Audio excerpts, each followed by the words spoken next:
നമസ്കാരം. സമഗ്രയിലേക്ക് സ്വാഗതം. കണ്ണൂർ കോർപ്പറേഷൻ വികസനകാര്യ സ്റ്റാൻഡിംഗ് കമ്മിറ്റി ചെയർമാൻ പി.കെ. രാഗേഷിന്റെ വീട്ടിലും കോർപ്പറേഷൻ ഓഫീസിലും വിജിലൻസ് റെയ്ഡ്. കണ്ണൂർ കോർപ്പറേഷൻ വികസനകാര്യ സ്റ്റാൻഡിംഗ് കമ്മിറ്റി ചെയർമാൻ പി.കെ. രാഗേഷിന്റെ വീട്ടിലും കോർപ്പറേഷൻ ഓഫീസിലും വിജിലൻസ് റെയ്ഡ്. കോടതി ഉത്തരവിന്റെ അടിസ്ഥാനത്തിൽ നടന്ന പരിശോധന ഇന്ന് ഉച്ചയോടെയാണ് അവസാനിച്ചത്. ഇന്നു കാലത്താണ് Kozhikode vigilance cell SP K P. Abdul റസാഖിന്റെ നേതൃത്വത്തിൽ റെയ്ഡ് ആരംഭിച്ചത്.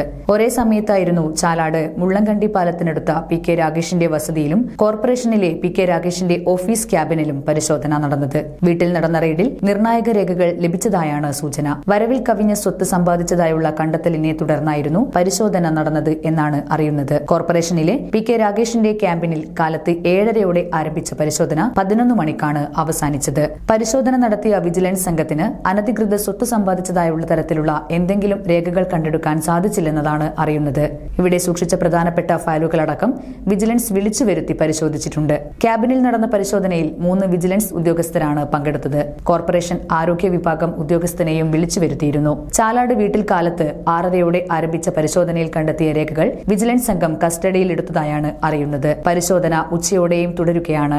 വീട്ടിൽ നടന്ന പരിശോധനയ്ക്ക് വിജിലൻസ് സൂപ്രണ്ടിന് പുറമെ ഡിവൈഎസ്പി, ഇൻസ്പെക്ടർ, ഗസറ്റഡ് ഉദ്യോഗസ്ഥർ ഉൾപ്പെടെ 15ഓളം ഉദ്യോഗസ്ഥർ പങ്കെടുത്തു. കഴിഞ്ഞ 4 വർഷം മുന്നേ വിജിലൻസിന് ലഭിച്ച പരാതിയെ തുടർന്നാണ് കോടതി ഉത്തരവിന്റെ അടിസ്ഥാനത്തിൽ നടന്ന പരിശോധന. പി.കെ. രാഗേഷ് വരവിൽ കവിഞ്ഞ് സ്വത്തുണ്ടെന്ന് കാണിച്ച് കണ്ണൂർ വിജിലൻസിലായിരുന്നു പരാതി. 2 വർഷം മുന്നേ വിജിലൻസ് സംഘം പി.കെ. രാഗേഷിന്റെ വസതിയിലെത്തി പരിശോധന നടത്തിയിരുന്നു. വീട്ടിൽ നടന്ന റെയ്ഡിന് പിന്നാലെ ഇന്ന് നടന്ന കോർപ്പറേഷൻ വികസന സെമിനാറിൽ പി.കെ. രാഗേഷ് എത്തി പദ്ധതി രേഖ അവതരിപ്പിക്കുകയും ചെയ്തു. സമഗ്ര ന്യൂസ്, കണ്ണൂർ.